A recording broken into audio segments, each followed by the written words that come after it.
जहां एक तरफ पाकिस्तान में फैज हमीद अरेस्ट हो गए हैं तो वहीं दूसरी तरफ भारत और नेपाल ने ऐसा क्या किया है जो चाइना को चिढ़ाने के लिए काफी है। आजकल नेपाल काफी बदला बदला नजर आ रहा है। जियोपॉलिटिक्स में बहुत कुछ चल रहा है, हमेशा की तरह जानने को मिलेगा बहुत कुछ। आइए जानते हैं इन खबरों को विस्तार से। पाकिस्तानी सेना ने आईएसआई के पूर्व प्रमुख लेफ्टिनेंट जनरल फैज हामिद को गिरफ्तार किया है। इमरान खान के शासनकाल में फैज हामिद को पाकिस्तान के सबसे ताकतवर लोगों में गिना जाता था। हालांकि उनकी सरकार गिरते ही फैज हामिद के बुरे दिन शुरू हो गए। एक वक्त ऐसा भी आया जब फैज हामिद को रिटायरमेंट से पहले ही इस्तीफा देना पड़ा। इमरान खान अपने कार्यकाल के आखिरी दिनों में फैज हामिद को अगला सेना प्रमुख बनाना चाहते थे, लेकिन उस समय सेना प्रमुख जनरल कमर जावेद बाजवा ने इसका विरोध किया था। मुल्ला जनरल के नाम से मशहूर असीम मुनीर के नाम को आगे बढ़ाया। बाद में इमरान खान की सरकार गिर गई। उसके बाद प्रधानमंत्री की कुर्सी पर बैठे शहबाज शरीफ ने असीम मुनीर को सेना प्रमुख नियुक्त कर दिया था। पाकिस्तानी सेना के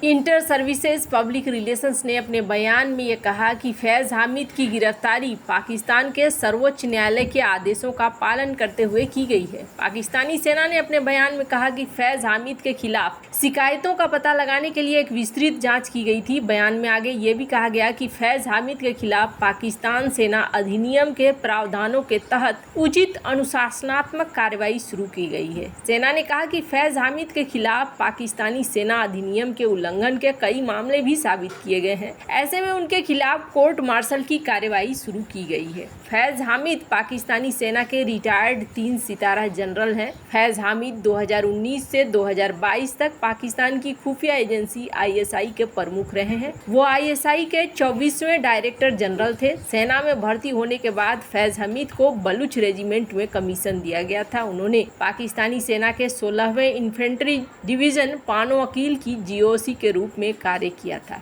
उन्होंने 10 सितंबर 2022 को समय से पहले रिटायर होने से पहले पेशावर में कोर कमांडर के रूप में अंतिम बार कार्य किया था। फैज हामिद का जन्म चकवाल के लतीफाल गांव में हुआ। उन्होंने 1987 में पाकिस्तानी मिलिट्री एकेडमी में प्रवेश किया। उन्होंने command and staff college Quetta से ग्रेजुएशन पढ़ाई पूरी की और पाकिस्तानी सेना के बलूच रेजिमेंट में कमीशन हुए। उनके 3 भाई हैं, सरदार सिकंदर हयात, सरदार नजफ, सरदार खिजर। उनके भाई सिकंदर हयात की 2016 में एक दुर्घटना में मृत्यु हो गई थी, जबकि भाई सरदार नजफ हमीद अपने गृहनगर में भूमि राजस्व अधिकारी हैं। फैज हमीद का परिवार चकवाल से ताल्लुक रखता है, जो पाकिस्तानी सेना के सैन्य कमांडरों को जन्म देने के लिए जाना जाता है।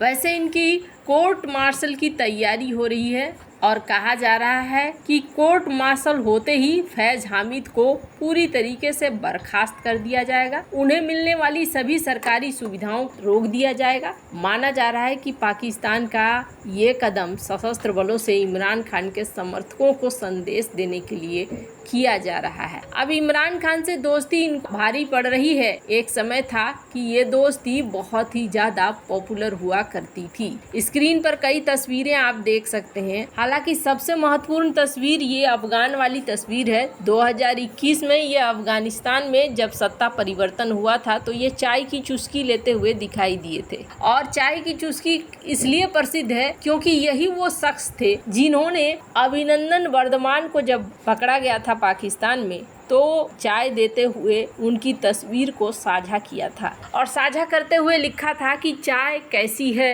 ये बताना।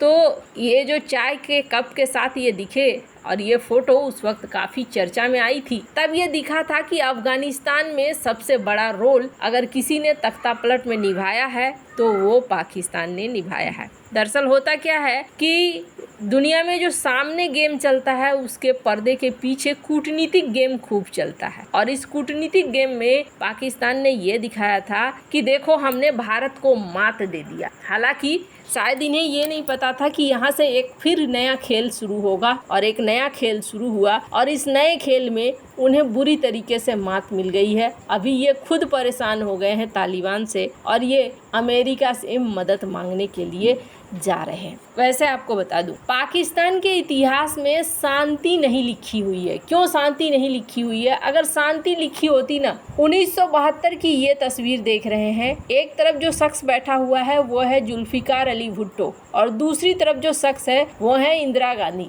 शिमला एग्रीमेंट, दोनों के बीच में शिमला एग्रीमेंट हुआ, लेकिन जनरल जियाउल हक ने इसे ऊपर भेज दिया जुल्फिकार अली भुट्टो को और सत्ता पे कब्जा कर लिया, यानी पाकिस्तान की शांति खत्म हो गई। एक दूसरी तस्वीर देखिए, नवाज शरीफ के साथ अटल बिहारी वाजपेयी की लाहौर पीस डिक्लेरेशन 1999। ये भी एक समय था, इस समय के बाद भी पाकिस्तान में शांति के आसार थे, लेकिन पाकिस्तान के जनरल्स हमेशा ही खुद को आगे रखना चाहते हैं और उन्होंने नवाज शरीफ को हटा दिया था और मुशर्रफ गद्दी पे पहुंच गए। और गद्दी पे पहुंचने के बाद उन्होंने क्या क्या कांड किए, कारगिल का मास्टरमाइंड बन गए और उसके बाद उनके साथ भी कुछ अच्छा नहीं हुआ, अंत उनका भी बहुत बुरा हुआ। तो इस देश में ये पूरा इतिहास रहा है, चाहे आप किसी भी तख्ता पलट करने वाले जनरल को उठाकर देख लें या शख्स या चीज़ों को बहुत ज़्यादा कठोर करने वाले जनरल को देख लें, अंतिम जो हाल होता है इस देश का ऐसा ही होता है। हालांकि ये जो तस्वीर देख रहे हैं, अटल बिहारी वाजपेयी दिख रहे हैं और परवेज मुशर्रफ दिख रहे हैं, ये हाथ मिलाते हुए, ये बड़ी ही मुशर्रफ ने कारगिल का कांड करने के बाद अटल बिहारी वाजपेयी से हाथ मिलाते हुए सब कुछ नॉर्मल दिखलाने की कोशिश करी थी। तो पाकिस्तान में ये इतिहास है, कोई नई बात नहीं है और इसी चक्कर में ये दोनों ही देश ढहेंगे, जैसे कि बांग्लादेश और पाकिस्तान, दोनों की नियति यही है। अब रही बसही बात असीम मुनीर की। असीम मुनीर ऐसा क्यों कर रहे हैं? असीम मुनीर 3 वजहों से ऐसा कर रहे हैं। असीम मुनीर के अंदर एक बहुत बड़ा डर आ गया है और वो बहुत बड़ा डर कहाँ से पैदा हुआ है? बांग्लादेश में जो खेल हुआ है उससे पैदा हुआ है। बांग्लादेश का खेल देखकर बिना कुछ कहे ही अचानक से जनरल मुनीर ने एक बयान दिया था कि अगर हमारे साथ कुछ ऐसा करने का कोशिश किया तो अल्लाह कसम छोड़ेंगे नहीं। ये जो लैंग्वेज है, जो लैंग्वेज मैं कह रही हूँ, ठीक इसी तरीके से उन्होंने कहा और ये चीज़ दिखलाता है कि उन्हें डर लग रहा है। आखिरकार उनके मन में ये बात क्यों आ गई कि बांग्लादेश में जो हुआ है वो उनके देश में भी होगा? पहली चीज़। दूसरी चीज़ ये है कि आर्मी ने पूरी तरीके से शहबाज शरीफ को बैक किया हुआ है कि आप IMF के नियमों को लागू कीजिए। अगर IMF के नियम लागू किए जाते हैं तो समझ लीजिए कि जनता में महंगाई की मार और भी ज़्यादा बहुत जोर की पड़ने वाली है। तीसरी बड़ी चीज़, आर्टिकल में ये देखिए, पहले से लोग बहुत ज़्यादा बेरोजगार हैं। अब ऐसे में जनता के अंदर सुगबुगाहट आ रही है। TTP वगैरह का खेल जैसे रोजाना चलता है, चल रहा है। इमरान खान को लेकर जनता में माहौल भी बन रहा है और बांग्लादेश के बाद डरे हुए जनरल मुनीर को ऐसा लग रहा है कि कहीं ऐसा ना हो कि सेना ही धोखा दे दे, जैसे कि सेना ने धोखा दे दिया बांग्लादेश में। सेना में 2 फाड़ होने के चांसेस बहुत ज़्यादा हैं। यही वजह है कि यहाँ पर जनरल मुनीर फैज़ को हटाकर एक एग्जाम्पल सेट करना चाहता है कि देखो आने वाले समय में क्या क्या हो सकता है, इसलिए अपने आप को थोड़ा बचा कर रख। जहाँ एक तरफ ये सब कुछ हो रहा है, वहीं दूसरी तरफ भारत नेपाल की सैटेलाइट को लॉन्च कर रहा है और इसे माना जा रहा है कि भारत की एक स्पेस डिप्लोमेसी शुरू हो गई है। बहुत अच्छी बात है कि नेपाल के सैटेलाइट को भारत लॉन्च कर रहा है, क्योंकि ये चीजें रिश्तों को और भी ज्यादा अच्छा करते हैं और मजबूत करते हैं। वैसे आपको क्या लगता है इन सब मामले में? आपकी क्या राय है? कमेंट कर जरूर बताएं। जल्द मिलते हैं अगले वीडियो में नई खबर के साथ।